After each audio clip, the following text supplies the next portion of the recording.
All right, so good evening. Thank you all for being here. Now, this meeting is about critical thinking.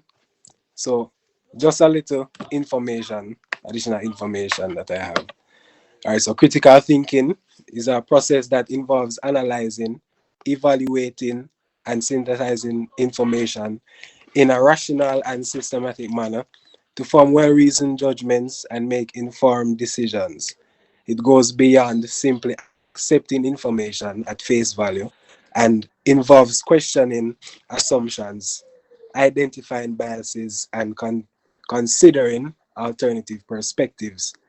So, critical thinking is important because as an individual, you learn to approach problems in different ways, approach problems, situations, and get information on that specific problem. So it involves analyzing, evaluating, and interpreting information to form well considered judgments and make informed decisions.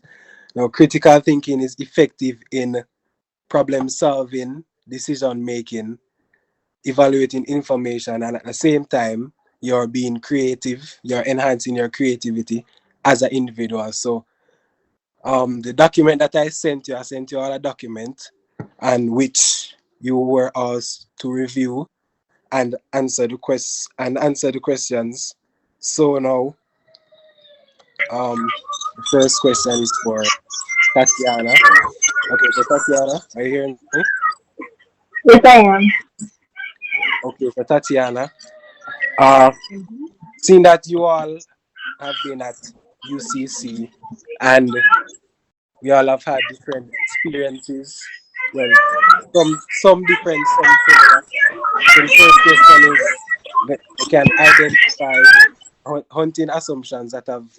Sorry, Mr. You hearing me now? No, Tatiana, you hearing me? no, I'm not.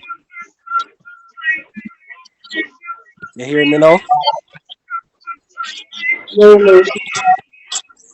You hearing me? Yeah. Okay. All right. So from the document, you can identify the hunting assumptions that have influenced the approach to critical thinking in course delivery at UCC. Okay. For first thinking here.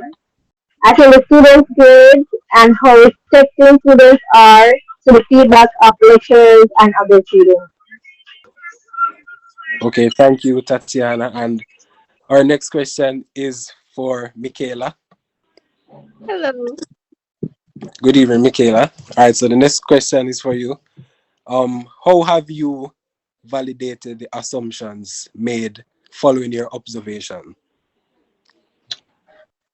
Okay, all right. So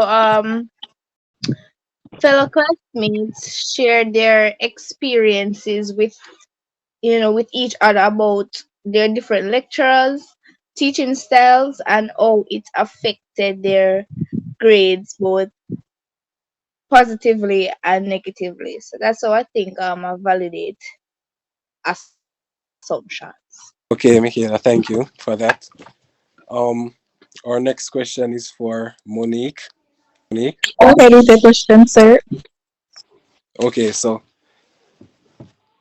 identify and discuss the viewpoints of the stakeholders on the approach to delivery of critical thinking throughout your university experience. All right. So when I read the document, I realized that the viewpoints, well, three viewpoints that, um, you know, the writer listed was the stakeholders' point of view.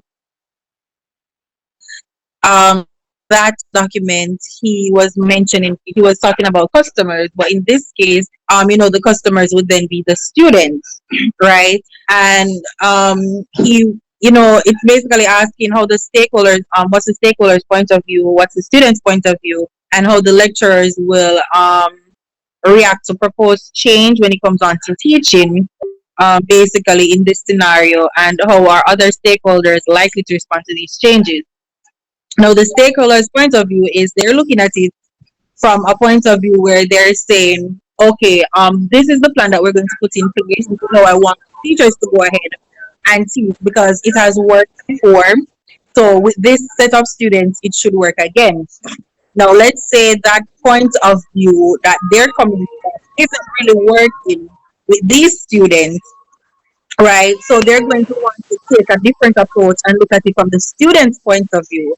Ask the student, what is going on.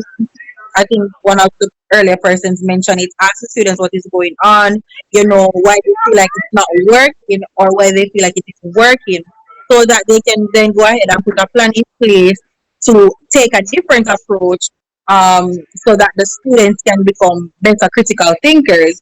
Now, they'll have to then take a look into to see how the lecturers will react to this new plan that they have put in place and see if they have anything to add to it or take away from it.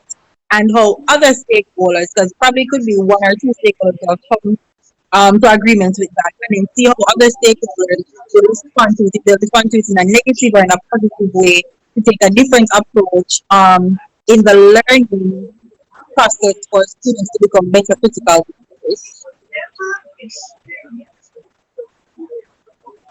Okay, Monique, thank you for that interesting answer just now. And now following, just something to say before the next question, which for Deja. All right, so all you are being at UCC, having different lecturers, you are get to experience different strategies from different lecturers. So from your Deja, from your analysis, what strategies for teaching would you say that, or what action should be taken to achieve the intended outcome to produce graduates who are excellent critical thinkers?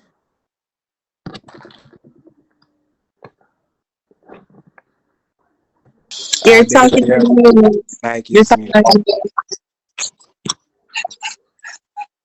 I'm sorry about that. Okay, so actions that I think that can be taken is like exercise and promote discipline, effective and efficient thinking, meaning that teachers should know what their weak points are, what their strong points are, and then use that to teach the students.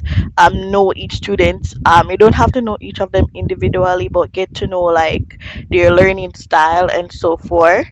um, Another action is develop intellectual humility and foster intellectual courage.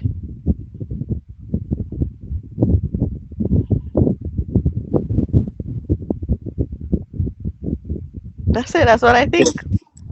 Okay, Deja, thank you for that response. I think that it should really be looked into. And thank you all for your answers, and thank you all for meeting here, and thank you all for your responses. Were really interesting, and I hope you all have learned something from this process. I really hope that you all be excellent critical thinkers. Mhm. That is Thank it. you for Having me. Bye.